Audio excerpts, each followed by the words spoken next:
सरकारें क्यों डर रही हैं? अब तक की सरकारें डरी, समझ में आता है। आप तो वो निडर लोग हैं जो संविधान को ही अपना ग्रंथ मानते हैं।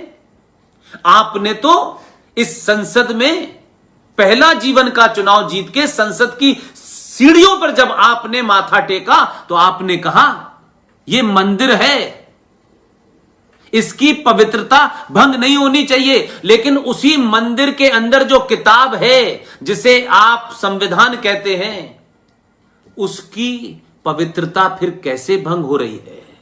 अगर कुछ लोगों ने किया, कुछ ऐसे लोग आए थे न जिनका कोई मजहब था न जिनका कोई धर्म था, जो लुटेरे थे, जिन्होंने भारत को बांट बांट कर राज्य किया, आप इस मुद्दे पे नहीं आए हैं। ना आपने वादा किया है, आपने वादा किया है कि भारत, वो भारत, हजारों साल पुराना भारत। और जब आप शब्द बोलते हैं तो आप 11,000 फीट की ऊंचाई पे पहुंच के भी आपको भगवान कृष्ण का सुदर्शन चक्र याद है। आपने भारत की सनातन संस्कृति का उल्लेख करते हुए दुनिया की सबसे बड़ी विस्तारवादी ताकत को ललकारा। इसलिए मैं बार बार कहता हूं, अपने हर उद्बोधन में कहता हूं, दुनिया भारत को 1947 से नहीं जानती। दुनिया भारत को हजारों साल पुराने उस ज्ञान से जानती है, उस पुरुषार्थ से जानती है, उन ऋषि मुनियों से जानती है कि जब साइंस नहीं थी तब ऋषि मुनियों को पता चल गया था कि पर्यावरण में भी सिर्फ एक ही मात्र पेड़ है जो 24 घंटे ऑक्सीजन देता है। इसको बचाना है तो उन्होंने उसके साथ आस्था जोड़ दी कि पीपल की पूजा करनी चाहिए। पीपल की पूजा करना मात्र उसको प्रोटेक्ट करना था।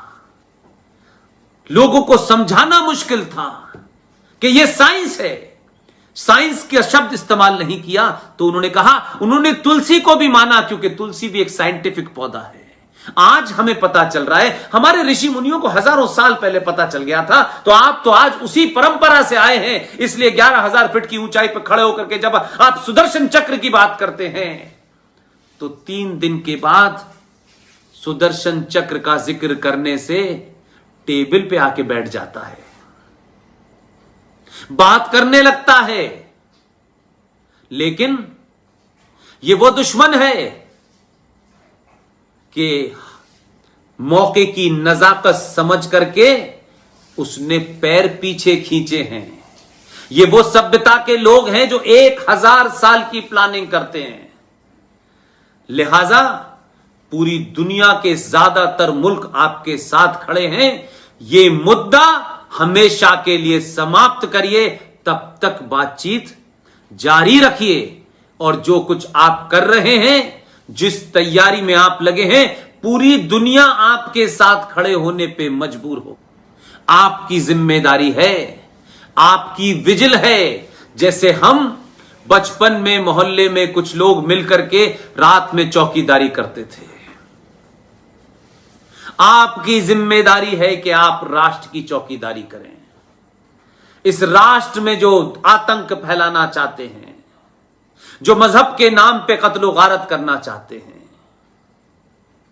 ये जो रात की महफिलों में इस देश को तोड़ने की ताकतें मजबूत करते हैं, जो कॉलेज में भारत तेरे टुकड़े होंगे इंशाल्लाह इंशाल्लाह कहना चाहते हैं, जो जिन्ना वाली आजादी मांगते हैं, जो अलीगढ़ मुस्लिम विश्वविद्यालय में नारे लगाते हैं कि हिंदुओं की कब्र खुदेगी एएमयू में, जो जादवपुर में है, जो हैदराबाद में है, जो आसाम में है, जो दिल्ली में है, ऐसी ताकतों को बेनकाब करिए।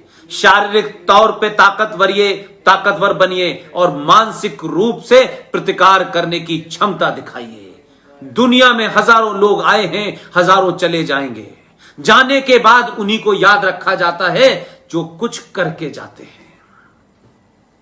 अपना नाम बड़ी गाड़ी खरीदने, बहुत बड़ा व्यापार करने में करोड़ों लोग हैं। किसी बिजनेसमैन का नाम आपको नहीं याद है, किसी बहुत बड़े चीफ जस्टिस का नाम आपको नहीं याद रहेगा। लोग इसको याद रखते हैं कि 1000 साल के बाद एक पराक्रमी राजा आया था,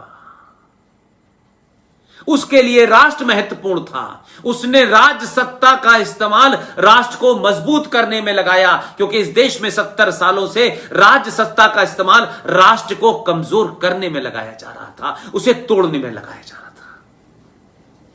पूरी ईमानदारी के साथ इन कामों को करिए। सिकंदर रिजवी, मैं आपको फिर एक बार इस बात की मुबारकबाद देता हूं कि जिस तरीके के कमेंट आ रहे हैं, मैं शायद उतना पढ़ नहीं पाता हूं, क्योंकि बोलते में उतना ध्यान मेरा वहां नहीं जाता है। केसरिया वाहिनी के देश भर में इतने सारे संगठन हैं, इतनी बड़ी गिनती में हैं, इन सब को जन जन तक बात को पहुंचाइए। और कोई आपसे यह सवाल करे कि भाई ये सब बातें आप कर तो रहे हैं, लेकिन ये कहां लिखा है, तो मैंने कोई काम ऐसा नहीं चीज बताई है जो आपके पास लिखित में ना हो। इसलिए एक नहीं कई किताबें हैं। आप कश्मीर के सिलसिले में किताब पढ़िए, Kashmir 1947 the revival version of history, Prem Shankar Jha की किताब है। किताब बहुत अच्छी है, आप पढ़ेंगे तो आपको अच्छा लगेगा। इसी तरीके से एक छोटी सी किताब है फ्यूचर पॉलिटिक्स ऑफ इंडिया, ये एनी बेसेंट ने लिखी है। एनी बेसेंट 1920 में इंडियन नेशनल कांग्रेस की शायद अध्यक्ष रही हैं, जहां तक मेरा ख्याल है। और उसके बाद में उन्होंने जो किताब लिखी 1922 में, उस किताब का नाम है फ्यूचर पॉलिटिक्स ऑफ इंडिया। और वो अपनी किताब में ये बात कहती हैं कि जिस वक्त होम रूल की बात चल रही थी, उस वक्त अंग्रेज छोटी ताकतों से, दलितों से, पिछड़ों से, गरीबों से ये कहते थे कि आप होम रूल की डिमांड मत कीजिए, अगर होम रूल आ जाएगा तो ये ब्राह्मण आपके ऊपर राज करेगा। एनी बेसेंट में ये सच बात कहने की हिम्मत थी, उन्होंने ये सच बात कही है। आप उन किताबों को पढ़ें और पूरी ताकत से पढ़ें। और ये किताबें ऐसे लोगों ने लिखी हैं जिनको कोई चैलेंज नहीं कर सकता है। इसमें बहुत सारे लोग लोहिया का नाम बहुत लेते हैं, लोहिया के नाम पे सरकारों पे काबिज हो जाते हैं। ये बात अलग है कि वो भी चंबल से आए हैं, लेकिन फिर भी लोहिया का नाम लेकर के कैसे राज सत्ता पे बैठते हैं। कैसे उन्होंने इस देश में एक आदमी जो भारत माता को डायन कहता है, जो शियाओं के कत्ल को वाजिब समझता है, सिर्फ एक एमएलए जो रामपुर का था, जिसका पूरा परिवार इस समय जेल में सड़ रहा है, जिसने गरीबों की नाजायज तरीके से गुंडागर्दी से जमीनें ले लेकर के एक प्राइवेट लिमिटेड टाइप की यूनिवर्सिटी बनाई और उसने अपने आप को सरसैयद बनने की कोशिश की। लेकिन उसकी पिटाई रामपुर में 1966 में इतनी की गई थी क्योंकि उसने देश की सेनाएं जब सीमा पे जा रही थीं तो सड़कें खोदी थीं। उन ट्रक्स में जिसमें साजो सामान जा रहा था, उस गद्दार ने तब उनके ऊपर पत्थर फेंके थे। उस वक्त के डिस्ट्रिक्ट मजिस्ट्रेट, क्योंकि उस वक्त आई भी नहीं थी, उस वक्त के डिस्ट्रिक्ट मजिस्ट्रेट मिस्टर सहाय ने उसको बुरी तरह पीटा था और दिल्ली से ऑर्डर हुआ था उसको गोली मारने का। सहाय ने कहा, तू जवान लड़का है, शहर छोड़ दे। रातों रात भाग करके वो अलीगढ़ यूनिवर्सिटी में आया और फिर उसने अलीगढ़ यूनिवर्सिटी में जहर फैलाया और फिर मुलायम सिंह के साथ राजनीति की और समय समय पे ये कहा कि कारगिल का युद्ध तो सिर्फ मुसलमानों ने लड़ा था। उस खबीस ने, उस हरामुद्दहर ने, उस मरदूद ने फौज के अंदर भी बांटने की कोशिश की। लेकिन उसी ने कहा कि भारत माता डायन है। वो चंबल से आने वाले लोगों ने जो सत्ता में बैठे थे, ऐसे लोगों को प्रमोट किया। इसलिए राम मनोहर लोहिया का नाम लेने वालों से पूछिएगा कि किताब का नाम है guilty man of India's partition. यह राम मनोहर लोहिया ने लिखी है।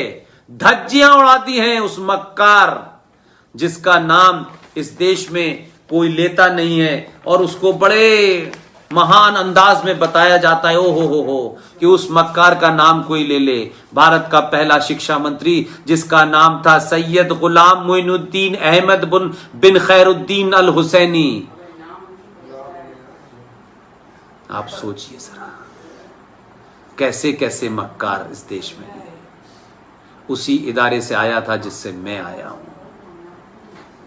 इसलिए लोहिया के नाम लेने वालों को कहिए कि ये किताब भी पढ़ें, और ये किताब पढ़ेंगे तब उनको पता चलेगा।